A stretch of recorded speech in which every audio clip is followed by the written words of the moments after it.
Iniciando, boa tarde a todos que estão nos acompanhando nesta no quarto dia, no quarto momento do nosso evento da Oxford Group. Hoje nós temos como tema de fundo possibilidades do negócio no possibilidades do agronegócio no mercado americano. Será a palestra de fundo do nosso presidente, que está lá em Boca Raton agora, o Dr. Carlos Barbieri, e nós, já na abertura dos trabalhos, gostaríamos de passar a palavra ao senador do Estado do Rio Grande do Sul, Luiz Carlos Aise, que mandou a sua mensagem de apoio, como sempre, extremamente técnico e um profundo conhecedor desse métier, desse assunto. O Aise já há décadas, né, está com isso. Então, aí está a palavra dele.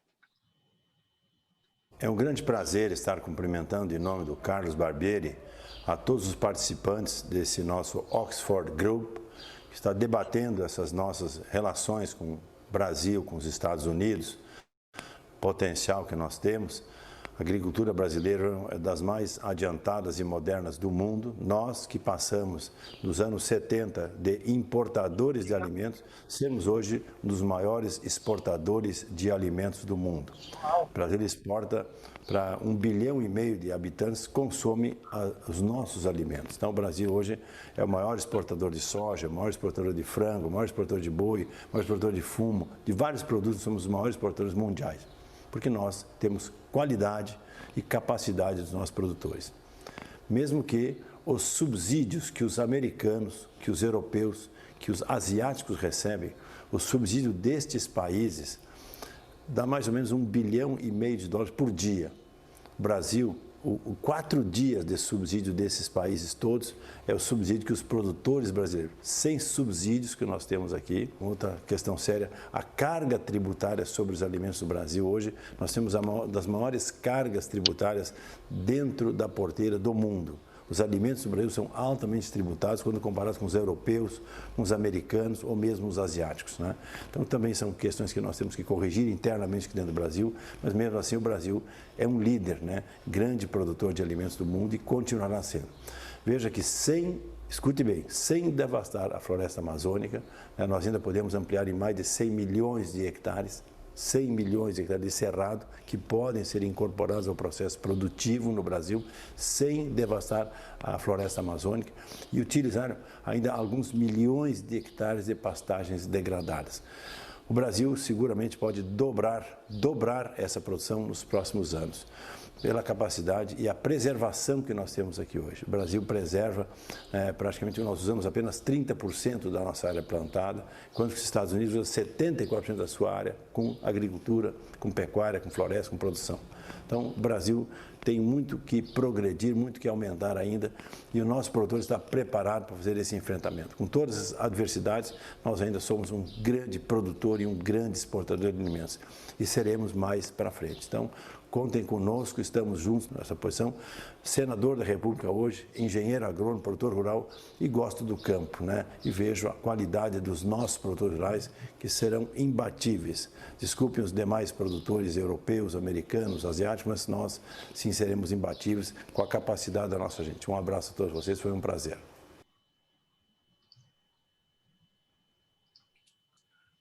Bem, aí está o pronunciamento, né, do nosso senador, nos dando sempre essas informações, essa aula. O áudio está ok? Tá ok, perfeito. Tá perfeito. Nos dando essa aula, né, de conhecimento, ele, antes de senador, ele foi deputado federal por 7 mandatos, eu acho, durante 28 anos, 6 ou 7 mandatos. Ele conhece todo esse mundo, né? E no início da montagem do governo Bolsonaro, nós imaginamos que ele seria o ministro da Agricultura, ou, no mínimo, presidente do Banco do Brasil, porque ele tem um conhecimento imenso dessa área, mas por coisas da política não foi. Mas quem perdeu aí, na nossa opinião, foi o governo. Quem perdeu foi o país. Mas eu faço um pequeno comentário, cara, que é o seguinte, aos nossos amigos que estão nos assistindo. Ele menciona ali que na safra 2019, 2020, essa que foi concluída agora, o Brasil colheu 257 milhões de toneladas de grãos sobre uma área de 65 milhões de hectares. Na safra 2020-2021, né, a Embrapa estima que haverá um aumento de 4,5 milhões de toneladas sobre a deste ano aqui.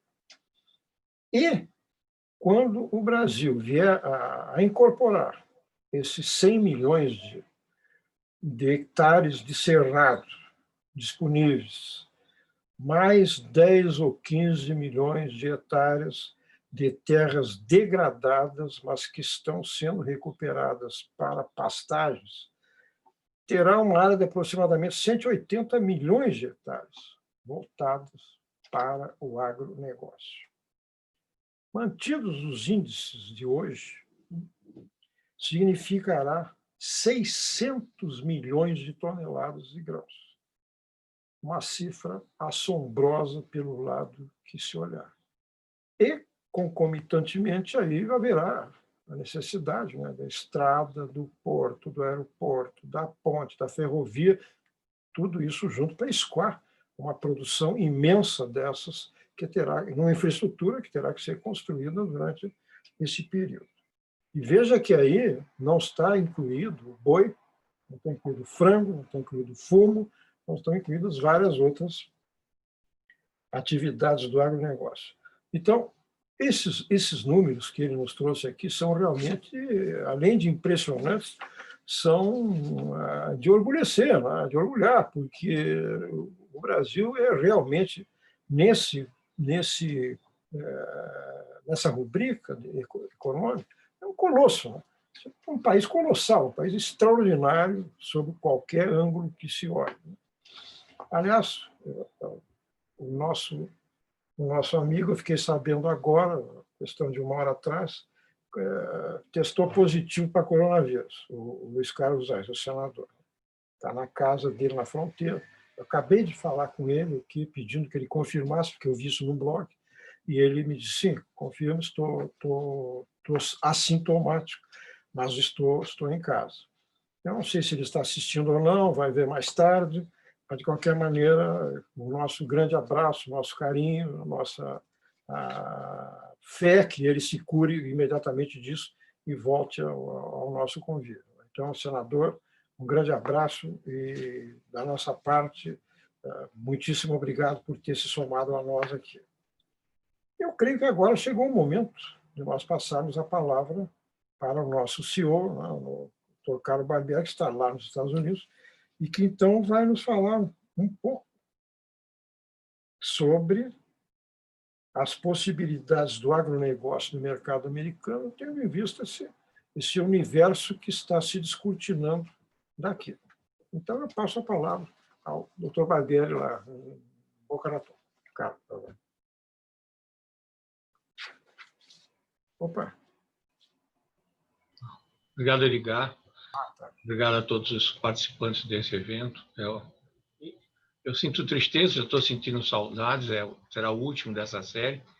Espero que seja motivador para outras séries, que possamos colaborar no desenvolvimento do comércio exterior brasileiro, em particular com esse comércio que tem a ver com essa economia americana, a maior do mundo, e que acho que enfrentaremos com o Brasil desafios muito grandes no próximo ano, em particular, quando, em sendo confirmada a eleição do Biden, haverá uma grande aliança anti-Brasil na área rural, que somará os Estados Unidos, a França e alguns outros produtores.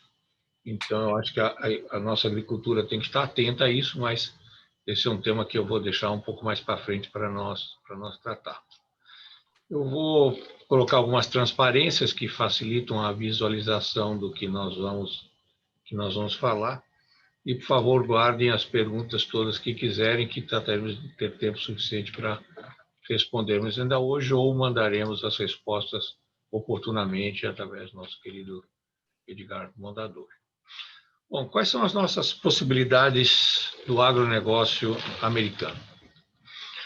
Vamos levar em conta que os Estados Unidos é seguramente um dos maiores importadores do mercado mundial de produto do agronegócio, e o Brasil, apesar de ser uma grande exportação, tem uma participação ainda modesta nesse mercado, da ordem de 3%, mesmo alimentando, como bem destacou o senador, mais de 1,5 bilhão de pessoas. Com relação a esse índice aqui, com relação à exportação para os Estados Unidos, nós temos que reconhecer que falta iniciativa, falta disposição, falta união entre o agricultor, o produtor rural, o produtor do agronegócio, o produtor do produto agrícola industrializado e o governo brasileiro para estabelecer uma frente de ação junto a esse mercado fantástico que é o mercado americano. É, na minha visão, injustificável que tenhamos apenas 3% desse mercado, com toda a competência, tecnologia, preços e qualidade dos nossos produtos. Essas negociações sempre têm sido, de alguma maneira, levadas de uma maneira, assim, eu diria até com pouca ênfase, pois o comércio exterior brasileiro ainda está muito balizado pela área industrial, no que diz respeito ao hemisfério norte, e estava completamente, digamos assim, defasado com relação ao resto do mundo até o final do governo do PT, quando não interessava se preocupar o Brasil com a exportação para os países do hemisfério norte. O Brasil preferia tratar a época de comércio exterior abaixo do Equador, privilegiando países como Angola, Moçambique, Cuba, Venezuela, etc., que tinham interesse em importar, particularmente, produtos agrícolas brasileiros, pelo fracasso da sua agricultura local, mas sem efetiva capacidade de pagamento. Eles nunca teriam possibilidade de importar do Brasil se não tivessem que efetivamente pagar por esse produto. Bom, o Brasil precisa buscar, claro, uma maior diversidade na pauta exportadora. Nós estamos altamente centralizados em alguns produtos, muito bem produzidos no Brasil e a preços extremamente competitivos. E há um mercado enorme para ser melhorado, no sentido de aumentar a nossa participação e integrar o Brasil entre os melhores e os maiores participantes desse mercado americano. A indústria agrícola nos Estados Unidos, ela representa uma coisa enorme. São mais de 5% do PIB americano, ou seja, 1,109 trilhões de dólares nos Estados Unidos é produzido pelo agronegócio. Só a produção rural em si atinge 0,6% do PIB, somando algo em torno de 136 bilhões de dólares. Então, por aí vocês veem que é um mercado que produz, mas que é ávido de produtos importados. Quais são os desafios que nós vamos encontrar nesse mercado no próximo ano? E que talvez sejam favoráveis, eu destaco essa condição. Os Estados Unidos atingiu um déficit na sua posição de dívida com relação ao PIB, nunca antes enfrentado na história desse país. Normalmente, o déficit era da ordem de era menor, pelo menos, do que o PIB do país. E se voltarmos à casa de 21 trilhões, o que eu duvido que aconteça, pelo menos no início do próximo ano, de PIB americano, nós teremos um déficit já consagrado em 27 trilhões de dólares, que deverão, de alguma forma, ser aumentado em alguma coisa em torno de 1,5 a 2 trilhões. Ou seja, nós estaremos com praticamente 50% acima do PIB em déficit público, o que poderá gerar uma dificuldade do governo em financiar a sua agricultura, o que abre um espaço maior para que os produtores brasileiros possam entrar dentro do mercado. Sempre é bom essa análise macroeconômica, e ao final eu vou destacar esse ponto novamente, para nós pautarmos as ações que devem ser tomadas com relação a cada mercado e, logicamente, com relação ao mercado americano. Particularmente a Flórida, eu volto a destacar, nos eventos anteriores eu sempre coloquei isso, mas eu queria destacar nessa pujança da Flórida, que é a 17ª economia do mundo, com mais de 21 milhões de habitantes, que deve crescer mais 15%. A Flórida não terminará essa década com menos de 6 milhões de habitantes a mais, e em função do outro tema que eu destaco, 26% da população já são latinos.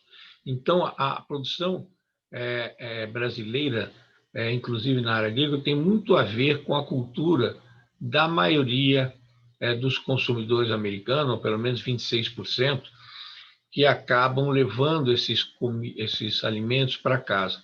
Isso deve trazer, evidentemente, uma maior atenção à possibilidade de exportação nossa, não só para os Estados Unidos em geral, mas para a Flórida em particular.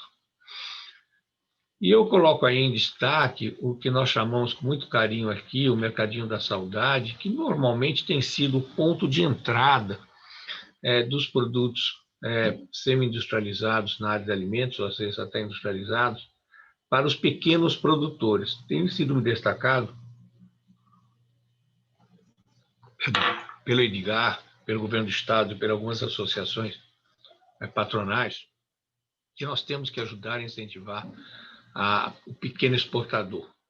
Eu mencionei na vez passada o trabalho grande que o Arno está fazendo no sentido de buscar juntar os pequenos produtores em torno dos atacadistas para entrar no mercado americano. E eu acrescento aqui um segundo dado. Nós temos mais ou menos alguma coisa em torno de 20 mil pequenos empreendedores brasileiros formais que atuam no exterior vendendo produtos brasileiros, através desse chamado Mercadinho da Saudade, onde os brasileiros que sentem falta dos seus produtos originais vão lá se abastecer. Desses 20 mil, quase 50%, ou seja, 9 mil, estão concentrados nos Estados Unidos, ou seja, nós temos potencialmente 9 mil compradores que imediatamente estão interessados em produtos brasileiros para colocar nos seus supermercadinhos, que não, logicamente, não serão todos produtos agrícolas, mas aonde, principalmente o semi-industrializado, o industrializado, terá um espaço enorme para entrar. O outro ponto que eu queria destacar é com relação ao aeroporto de Miami. O aeroporto de Miami é seguramente o aeroporto que mais atende às exportações de produtos alimentícios das Américas. 2,2 milhões de toneladas entram atualmente através do aeroporto de Miami para atender aos Estados Unidos. Desse 2,2, 79% vem da América Latina. Os Estados Unidos têm mais ou menos alguma coisa em torno de 8.300 importadores cadastrados para produtos agrícolas. Então, é uma quantidade enorme de pessoas capazes e interessadas, que têm interesse nesse mercado, que sabem no mercado americano como ele funciona e podem ajudar os nossos exportadores através não apenas do seu conhecimento, mas a sua penetração no mercado, o seu contato com os distribuidores, para poderem usar essa alavancagem para colocar o produto agrícola do Brasil, em particular, nesse mercado. Se nós entrarmos ainda um pouco mais a fundo nos dados de Miami, nós vamos ver que só na área de produtos perecíveis, e aí eu destaco peixes, flores e vegetais, nós temos 886 mil toneladas de produtos que entram pelo aeroporto, não estou dizendo pelo porto, certo?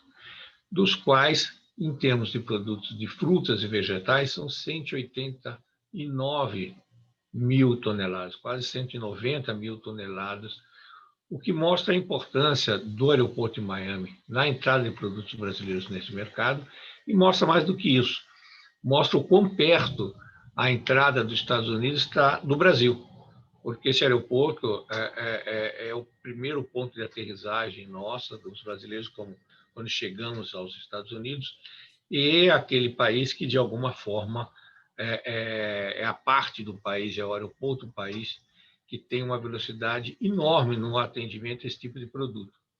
Até quando eu fazia parte da comissão ainda do aeroporto, eu me lembro ouvir que eles estavam aprimorando, porque estava levando 2h15 entre o avião aterrissar e o produto sair do aeroporto, já nos caminhões para o centro de distribuição.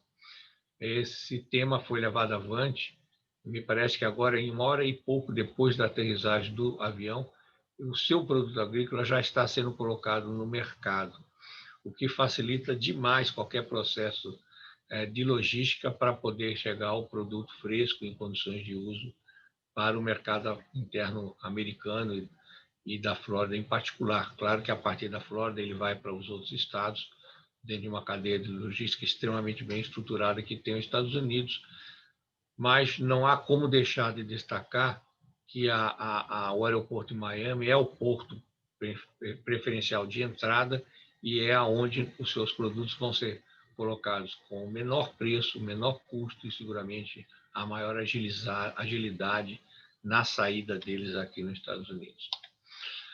Bom, voltando ao macro, né, os Estados Unidos é o terceiro maior importador, apenas atrás da União Europeia e da China, e é o segundo maior exportador de produtos agrícolas. O agronegócio nos Estados Unidos é de uma pujança extraordinária.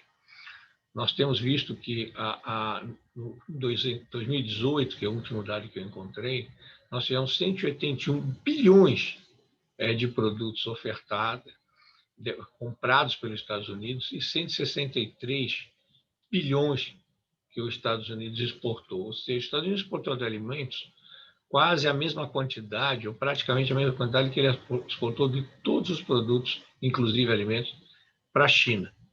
Isso, se a gente comparar com o Brasil, nós vemos que há uma possibilidade enorme de nós aumentarmos a participação nesse mercado. Se os Estados Unidos está comprando 181 bilhões, nós temos um grande espaço para crescer, levando-se em conta que o Brasil é um dos grandes e seguramente o mais competitivo dos produtores agrícolas do mundo. Aqui o elenco, apenas a título exemplificativo, os principais produtos que nós tivemos registrados no FDA, e quando vocês verem aí medicina ou perfumaria, nós estamos falando de produtos agrícolas transformados em perfumes também. Todos estes itens correspondem a produtos que o Brasil exportou com valor agregado para os Estados Unidos. Inclusive, eu destaco aí alguns produtos, como os produtos florestais da Amazônia, que está tão em debate hoje em dia, e que nós temos que cuidar disso. O café, que sem dúvida nenhuma é o segundo produto de exportação brasileira, e eu diria, até outro dia eu estava falando com um produtor aí do Rio Grande do Sul, e eu me dava conta o seguinte: o Brasil não criou ainda uma marca no café, ao contrário da Colômbia e outros países em que o café processado ganhou um espaço enorme no mundo, um destaque da sua qualidade. Embora nós tenhamos uma qualidade muito superior, isso é incontestável, do café da Colômbia, ele ainda não é conhecido nos Estados Unidos como um produto gourmet, um produto que o Brasil produz com qualidade excepcional. Quero trazer dois destaques ainda da nossa conversa aí. Um é o complexo açucareiro. O Brasil necessariamente precisa fazer um trabalho para buscar parcerias junto ao setor que consome o nosso açúcar, particularmente os produtores de alimentos nos Estados Unidos, que colocam açúcar em tudo, certo? Para que a gente consiga, de alguma maneira, baixar a quantidade dos impostos que hoje nós somos taxados, ou entrar na mesma linha que aconteceu com a nossa produção de suco de laranja. Eles só conseguiram baixar a alíquota de importação quando o Brasil se tornou, através de uma grande empresa, o maior produtor de suco de laranja da Flórida e, quiçá, dos Estados Unidos, e com isso ela passou, inclusive, a ser um grande pleiteador do aumento de tarifa para tirar a concorrência dela do Brasil do mercado americano. Os outros produtos, como o fumo, tem uma demanda enorme aqui no mercado, a carne bovina nem se fale, mas apenas há pouco tempo atrás nós conseguimos quebrar essas barreiras fitossanitárias, que são, na verdade, barreiras políticas, né, que nós sabemos disso, e que vamos voltar a enfrentar esse problema.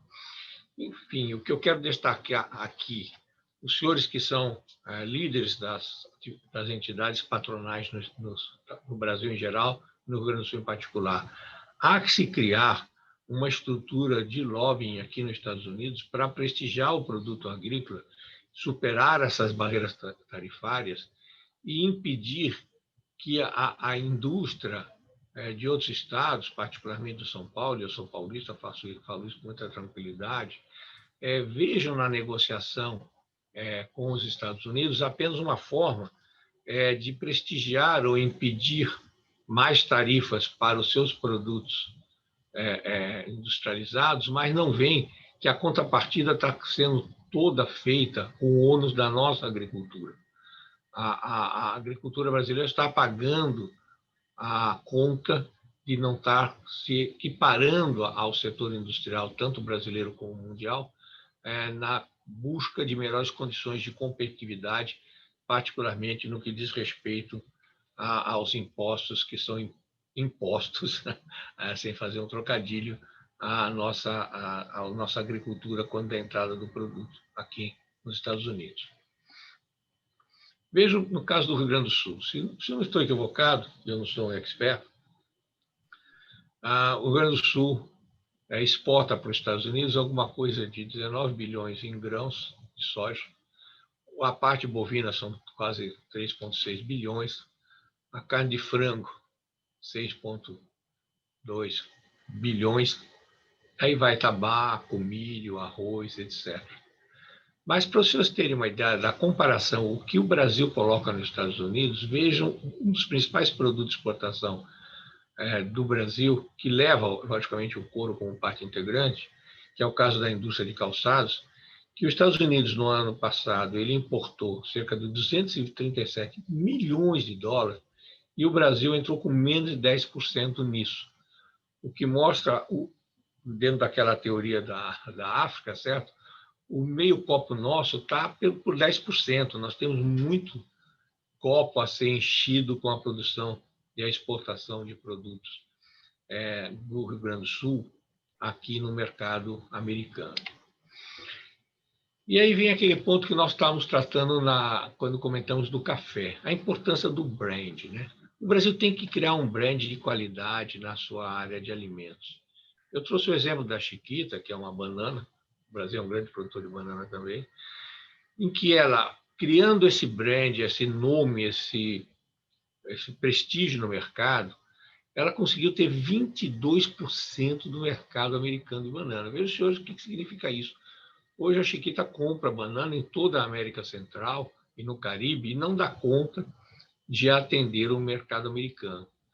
Então, voltamos ao tema, o setor empresarial tem que se mobilizar no sentido de ver de que maneira nós podemos começar a criar brands por marca, por tipo, por produto, para que ele seja efetivamente valorizado aqui no mercado.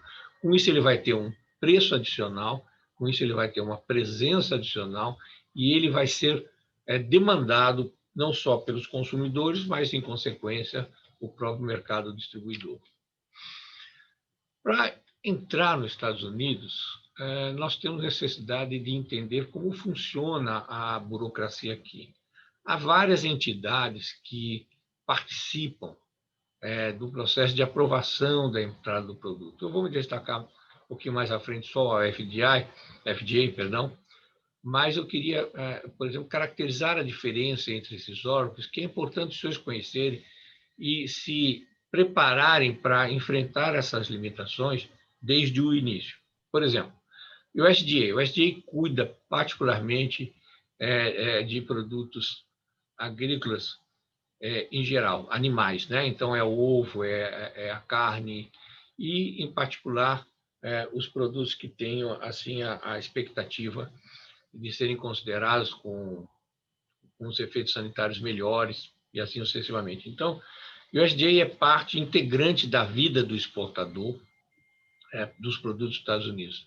Da mesma maneira que a NORA, a CDC, que são centros de controle e qualidade que a gente tem que estar preparado, tem que conhecer, e não é possível que um exportador individual, particularmente pequeno e médio, tenha como acessar a esses itens, certo? Vejam, senhores, o USDA tem agências no Brasil, vocês podem ir diretamente a ela e pedirem a certificação do seu produto.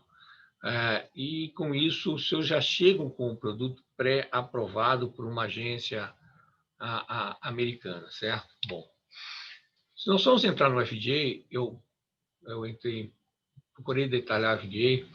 Os senhores devem estar a par quando houveram aqueles atentados nas Torres Gêmeas de Nova York e mais 2 lugares nos Estados Unidos em 2011, foi criada uma grande celeuma nos Estados Unidos de como proteger o país contra atentados terroristas. À época foram montados uma série de comitês de estudos, um em particular para alimentos, dos quais a Oxford teve o privilégio de ter sido uma das convidadas para verificar de que maneira esses 22 mil exportadores de alimentos que nós tínhamos à época, colocando seus produtos no mercado americano, poderiam ser acompanhados e orientados para evitar que algum tipo de infecção na base da produção ou no processo de industrialização viesse a prejudicar a população americana. E desses comitês participou todos os órgãos de segurança, FBI, CIA, etc. E, ao final, essa comissão acabou fazendo uma série de recomendações que, de uma forma ou outra, vieram a ser implantados. Então, vamos pegar o FDA, que é um órgão mais conhecido aí no Brasil, certo? A primeira coisa que uma empresa exportadora precisa fazer é ela estar registrada no FDA. E, para ela estar registrada, ela tem que ter, como nós colocamos mais à frente, um agente, porque não era possível ao FDA controlar e orientar 22 mil empresas fora do seu território. Então, foi criada uma obrigação que, para a empresa exportar para os Estados Unidos, antes de iniciar qualquer processo de exportação, ela tinha que ter um agent in charge, um responsável por ela aqui nos Estados Unidos.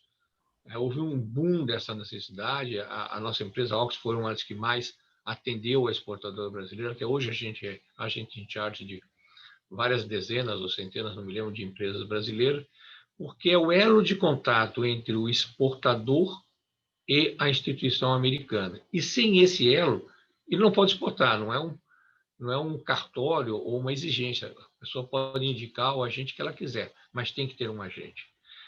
O que é que o FDA procura verificar no produto? E aí entra muito digamos assim, a figura retórica e a realidade.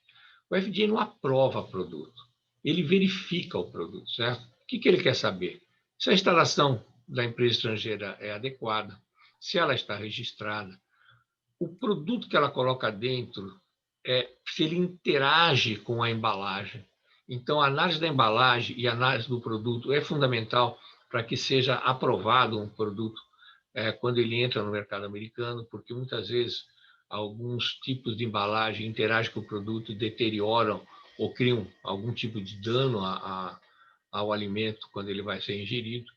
E um dos pontos importantes é o rótulo. O rótulo tem uma série de regras, em termos de tamanho, posição da informação, enfim, uma série de dados que são relevantes para que o consumidor, que já está acostumado com um certo tipo de rotulagem, possa verificar imediatamente se esse produto está ou não está de acordo com aquilo que ele quer. Então, e aí tem tamanhos, tem números, tem que saber que nível de participação do produto ele tem que ter para poder constar do rótulo. E o que é bem mais importante, a gente tem que entender que esse rótulo é aquilo que o FDA vai controlar definitivamente. Porque muitas vezes até o produto ele está certo, mas se o rótulo não estiver certo, ele não entra, não adianta, ele não vai entrar. E aí vem uma série de outras coisas. O produto por exemplo, ele tem uma série de fórmulas de manutenção do produto a médio e longo prazo. O corante e esses outros produtos, eles são parte da análise. Quando a gente manda fazer uma consulta prévia no FDA, e a gente, logicamente, no nosso caso, a gente conhece quais estão todas as regras, o que nós buscamos saber é se esse corante, se esse produto colocado para aumentar a vida útil do alimento, ele está completamente aprovado pela FDA, porque se não estiver, é provável que o produto vai sofrer alguma restrição na entrada. E aí é o grande tema. Nunca deixe que seu produto corra o risco de ser negado na sua primeira entrada. Embora os Estados Unidos, mais ou menos, ele apenas controla cerca de 2% da importação, normalmente os produtos que entram pela primeira vez, eles necessariamente são checados. E se ele cair na lista negra, se ele for negado, ou porque tinha um corante que não estava aprovado, ou porque o rótulo estava em desacordo, ou porque ele não havia cumprido algumas exigências, esse produto provavelmente vai perecer, porque até serem realizadas todas as formatações burocráticas e estando certo o produto, ele já venceu. E o que é pior, esse produto necessariamente, nas próximas vezes, vai ter que cumprir novamente um caminho tortuoso de ser verificado pela autoridade importadora. E isso é muito, muito, muito normal que acontece, infelizmente. E aí, às vezes, pequenos detalhes. Eu me lembro de um cliente nosso que ele exportava água de coco lá do Nordeste, do Pará, e, de repente, para economizar, acho que $500 no registro da outra fábrica que estava em Pernambuco, ele fez a exportação usando o registro da primeira fábrica. Logicamente, esse é um tema somente burocrático. Na hora de ticar a procedência desse container, foi verificado que estava equivocado, a fábrica passou a estar negativa, perdeu toda a sua carga de água de coco e, a partir daí, eles praticamente desistiram de exportar, porque sabiam que todas as vezes o produto ia ser novamente verificado. Então, a maior malandragem nesse mercado é fazer a coisa certa, é fazer com que, efetivamente, nós tenhamos a certeza que o produto vai ser aprovado, se é que ele vier a ser verificado, certo? Claro que alguns produtos demandam alguma atenção especial. Por exemplo, produtos com baixa acidez, alimentos acidificados, eles têm um registro especial que, esse sim, tem que obedecer a uma prévia análise de uma instituição especializada americana. Então, essa parte é muito importante que seja cumprida. Outro tema que eu destaco é que o agente que vai cuidar de você seja um agente exportador, uma empresa de logística que entenda do mercado americano, entenda das regras e, particularmente, saiba dos quesitos que têm que ser preenchidos. O alimento, por exemplo, ele tem que estar informado a entrada dele, se vier por carga aérea, no mínimo 24 horas, e se vier por carga marítima, pelo menos 5 dias antes, para que o FDA esteja preparado para a chegada do produto. Se ele chegar aqui sem esse prévio aviso, muito provavelmente ele não conseguirá entrar, ou seguramente não conseguirá entrar, e vai entrar de novo naquela listinha negra que não vai ajudar em nada ele estar dentro do mercado.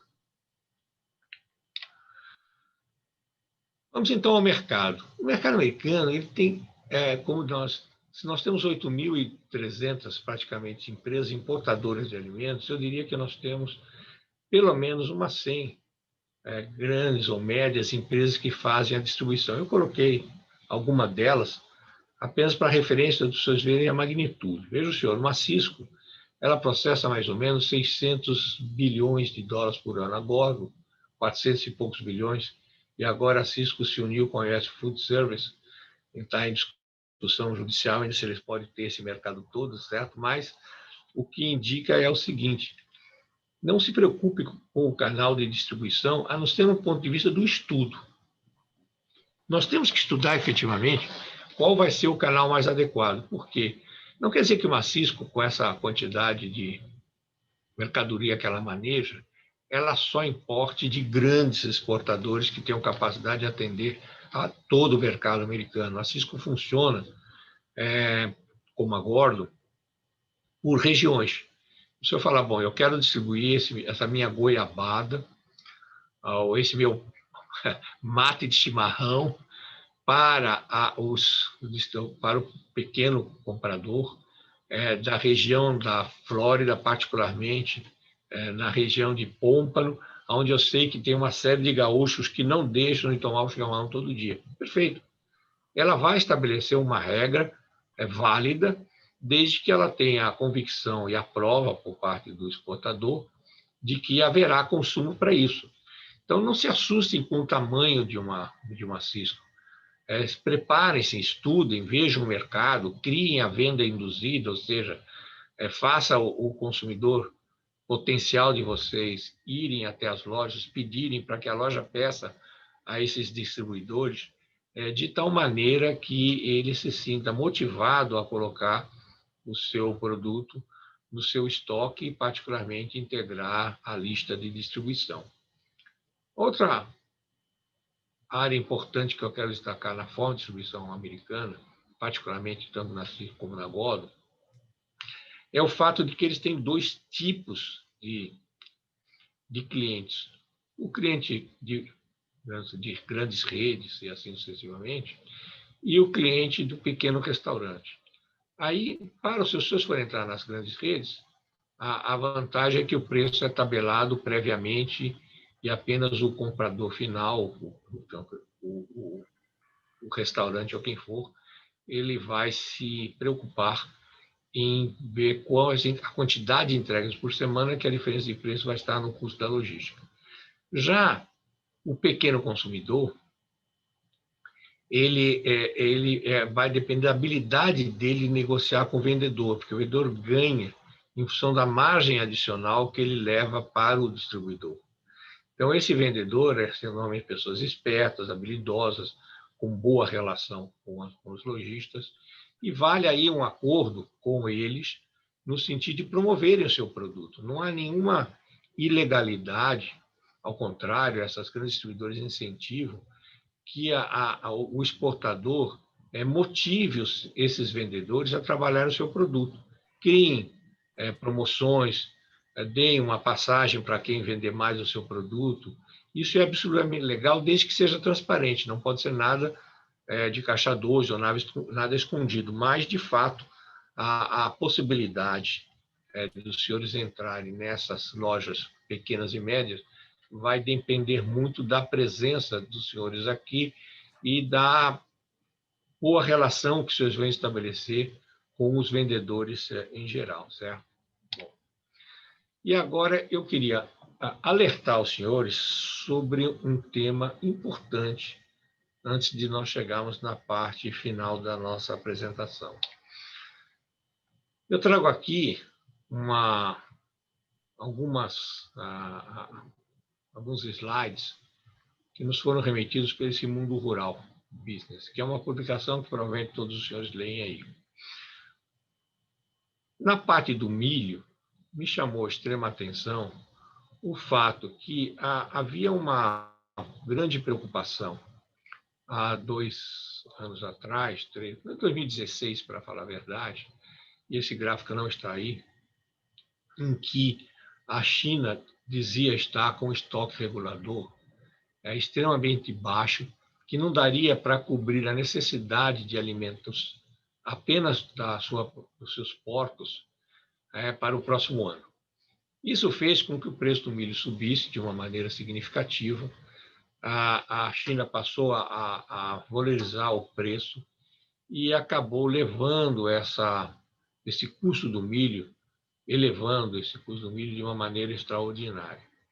Com isso, nós tivemos um aumento da exportação, tanto brasileira, no que diz respeito ao milho, como da exportação americana. E o mais interessante, como ela, para proteger o consumo humano, ela tem um grande problema de segurança alimentar, ela foi abatendo os porcos, dando como justificativa a febre suína que teria surgido por lá. Com isso, ela teve que abater os porcos, porque não tinha comida para dar para os porcos.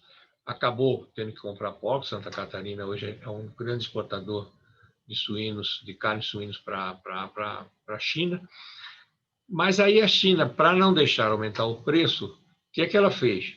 Ela criou uma história, pelo menos, uma história talvez, de que havia feito um novo recenseamento do seu estoque de alimentos e encontrou mais 100 e poucos milhões de toneladas de milho nas suas terras. Como vocês podem ver nessa última tela à direita embaixo, enquanto em 2016 a China tinha 100 milhões de toneladas, que iria, segundo os números que vocês veem aí, baixar para 79, para 58, de repente a China achou, houve uma chuva de milho na China, de origem desconhecida, e ela passou a informar ao mundo que ela teria mais de 220 milhões de toneladas disponíveis, e mesmo assim, logicamente, a informação ela não sobrevive ao tempo, porque esse estoque foi baixando. Mas, nesse entretempo, ela conseguiu se abastecer de milhos do Brasil, dos Estados Unidos, etc., e com isso acabou fazendo com que, mesmo com a grande importação de milho da China ocorrida no início desse ano, não tivesse uma valorização no preço. E aí é o alerta final que eu faço aos senhores. A briga agrícola ela é uma briga muito desigual, porque quem comanda o preço é o comprador, feliz ou infelizmente, certo? E nós temos tido experiências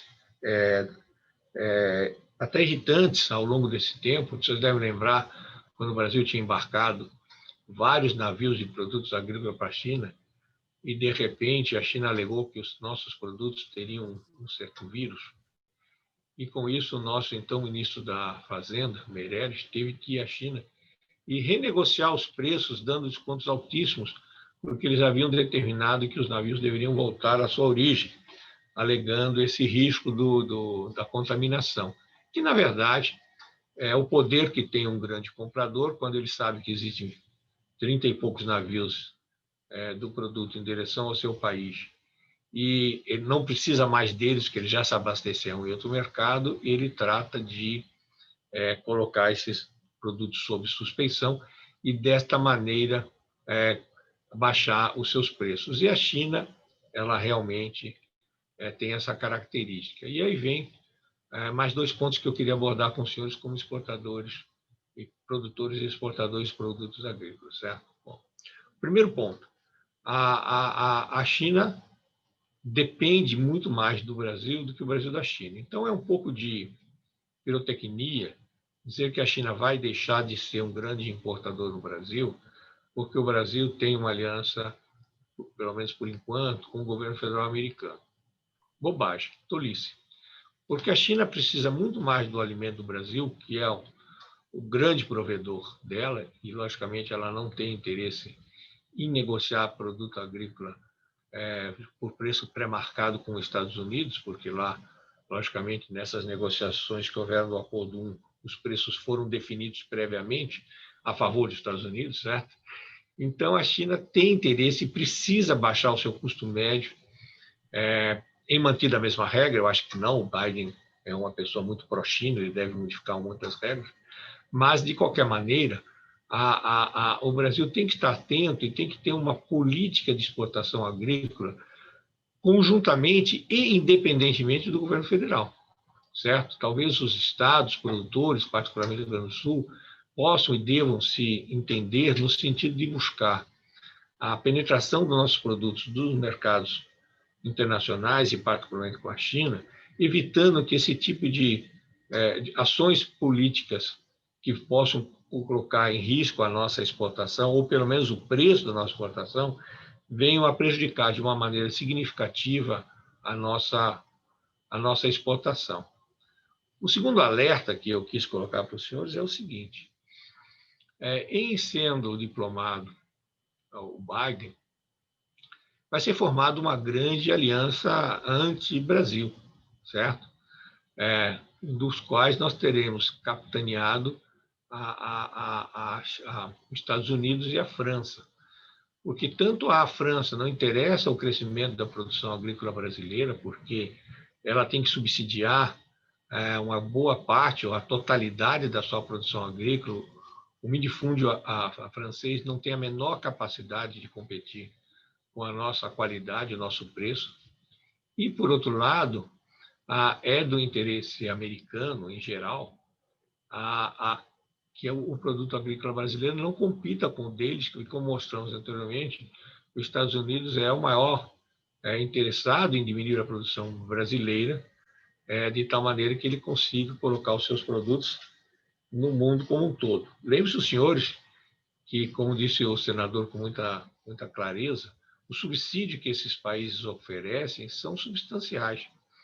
E, às vezes, não é só financeiro. Se o senhor exportar um produto agrícola americano, para o Brasil, inclusive, ele terá a possibilidade de oferecer ao importador 2 anos para pagamento sem juros, através do sistema de financiamento da exportação do Exim Bank. Ora, isso é uma forma de competir de uma maneira desigual, e era muito mais há pouco tempo atrás, quando o nosso juros no Brasil era extremamente alto. Isso seguramente poderá ser utilizado nesse novo mundo que está sendo criado a partir de janeiro desse ano, se o Biden confirmar a sua eleição. E essa nova estruturação do mundo, essa nova realidade mundial, ela não é favorável à produção agrícola no Brasil, e não por causa da floresta amazônica, que é um outro tema que não é para ser abordado hoje, certo? Mas em função do fato que nós somos competidores, e competidores com vantagem produtiva, com vantagem de empresa, com capacidade de produção. Então, há um tempo mais que exíguo para o produtor brasileiro se cientificar do que está acontecendo e preparar-se, provavelmente, para esta nova situação que nós vamos ter que enfrentar a partir de janeiro. Bom, por último, eu queria fazer um agradecimento especial ao governo do Estado do Rio Grande do Sul, ao FEComércio, à Federação das Câmaras de Comércio Exterior, à Fiergues, ao Sindicato Atacadista, pelo apoio que nos deram durante esse evento. Eu acho que foi extremamente interessante para os produtores que acompanharam e foi, mais que tudo, extremamente desafiante para nós podermos analisar o mercado à luz do Brasil em geral e, em particular, do Rio Grande do Sul. Então, agora estou à disposição do doutor Edgar para dar continuidade aí. Eu gostaria, evidentemente, de me somar aos seus cumprimentos a essas entidades, a essas instituições que nos acompanharam. Faço uma menção, que acho que é obrigação nossa, aos secretários Rodrigo Lorenzoni, do Turismo, o secretário Cláudio Gastal, de Governança, e o seu pessoal, os seus diretores, o Leonardo Neves e a Stephanie Skereski, que foram extremamente batalhadores para que este evento se realizasse, assim como a sua chefe de gabinete, aí, se não me engano, Ana Magalhães também, que nos auxiliou muito na parte da tecnologia do evento. É a Ana Magalhães, né? Bom, Carlos, com relação a essa parte final que você mencionou, relativa à possibilidade do ingresso no mercado americano do pequeno e médio produtor do agronegócio aqui do estado do Rio Grande do Sul, aí no mercado americano. O pequeno e médio produtor é muito diversificado, né? Provavelmente seja muito difícil para um pequeno produtor, ou até mesmo para um médio produtor, que não conhece os mecanismos de exportação e de importação, sequer pensar na ideia de querer ingressar no mercado americano, embora isso seja uma perfeita possibilidade, como você demonstrou durante o seu pronunciamento. Talvez fosse o caso, e eu deixo essa opinião aqui, né, de recriar aqui um tipo de uma central de produtores. O nosso Estado, quem está nesse métier há mais tempo já, deve se recordar da grande Central-Sul, que foi uma central de produtores do Estado, que era a maior empresa do Rio Grande do Sul na época, no início dos anos 70 e 80, a Central-Sul era a maior empresa do Estado do Rio Grande do Sul. Era gigantesca, ela concorria e incomodou muito a Cargill, incomodou muito a Monsanto, né, a ponto de criar um contencioso nacional e que custou a sua sobrevivência. Ela terminou sendo terminada por essas grandes corporações porque não tinha fôlego para isso.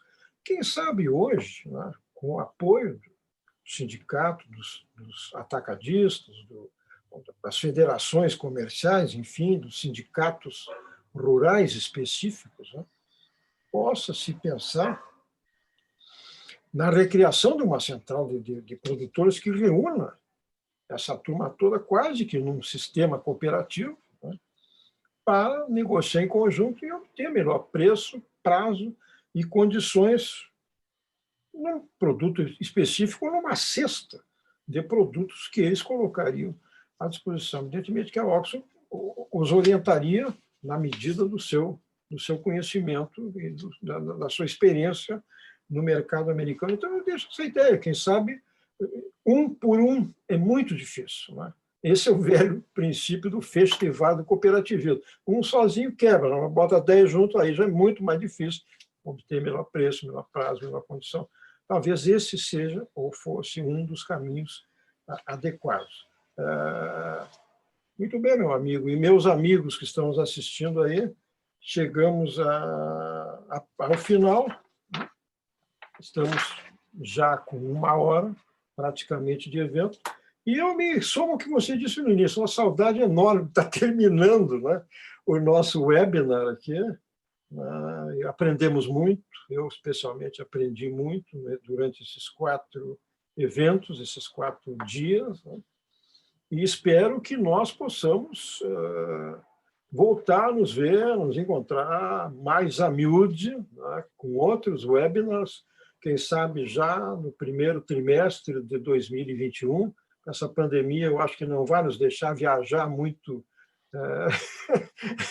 cedo para os Estados Unidos, acho que não vai ser tão fácil, mas nós teremos que nos ver aqui, né? Teremos que continuar aprendendo aí com a Oxford nos Estados Unidos e colocando aqui a gente à disposição, a estrutura nossa aqui toda, para que a economia do nosso grande Rio Grande continue cada vez maior. Então, era essa a mensagem que eu queria deixar e agradeço muito a tua... Perfeito. Eu queria só... Tem uma pergunta muito que você já respondeu, acho que em 90%, é como que o pequeno ou médio pode competir com esse subsídio dado pelos governos. Eu acho que o senador já colocou a primeira parte da resposta também de uma maneira muito clara. Nós somos mais competentes.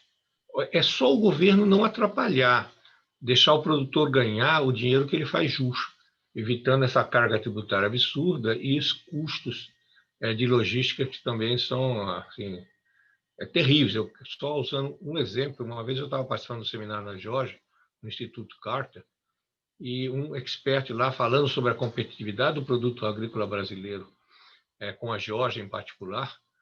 Aí um painelista lá que estudou o Brasil, como todos os experts aqui, com muita profundidade, ele falou, olha, eu vou falar para vocês, o cinturão verde em torno de São Paulo produz, por exemplo, tomates a preço que nós nunca podíamos sonhar em produzir. São melhores que o nosso, são muito mais baratos, mas não se preocupe, a logística brasileira é tão ruim e tão custosa, o sistema tributário é tão horroroso, que nunca o Brasil vai poder competir com tomates aqui com o nosso Estado. Isso eu acho que é a grande segunda missão das entidades patronais, como você colocou muito bem. A primeira é criar grupos capazes de juntar-se, fazer um fecho e exportar. A segunda é se juntar e buscar com que o custo da mercadoria seja aquilo que o produtor rural tem, e não aquilo que ele tem que pagar para sustentar uma máquina pública absurda, onerosa e pouco eficiente. Paro por aí, para manter a hora.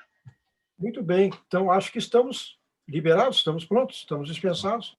Agradecemos, então, penhoradamente a todos e não vamos esquecer que teremos um encontro novamente, provavelmente no primeiro trimestre do ano que vem. Grande abraço, Carlos, abraço a todos os amigos, os companheiros que estão nos assistindo e até a próxima, se Deus quiser. Um grande abraço ao senador e aos nossos votos da sua rápida recuperação. Grande abraço. Um grande abraço, parabéns, Edgar, você fez um trabalho maravilhoso aí, estamos todos seguramente agradecidos e lhe parabenizar por isso. Voltaremos. Um abraço. Até mais. Vamos lá.